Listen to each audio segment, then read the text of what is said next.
Malaki ang epekto ng pagbabago sa ating pamayanan, sa ating pang-araw-araw na buhay.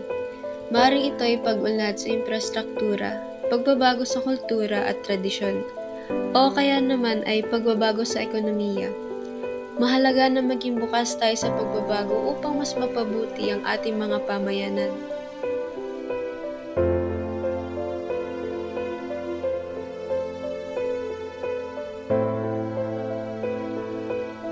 Tulad na lang ng mga nakasanayang pagbabayanihan ng mga taong nakapaligid sa atin. Ang pagkakaisa at paikilahok ng mga mamamayan sa mga proyekto ng pamahalaan at organisasyon ay mahalaga para sa pagpapabuti ng komunidad. Ang pagpapalawak ng kaalaman at kasanayan sa pamamagitan ng edukasyon ay humahantong sa mga pagkakataon sa pag-unlad.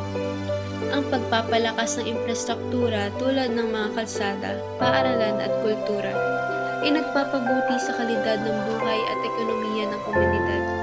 Ang pangangalaga sa kapaligiran ay mahalaga para sa pagpapanatili ng kalusugan at kabuhayan ng kalikasan.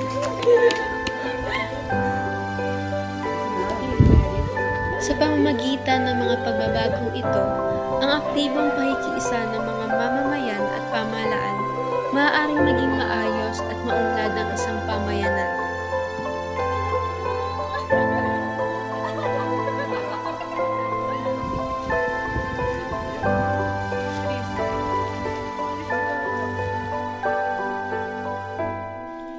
Sa pangkalahatan, ang pagbabago sa pamayanan ay nagbubunga ng mas maunlad at mas maayos na lipunan na may mas maraming oportunidad at serbisyong magagamit ng mga mamamayan.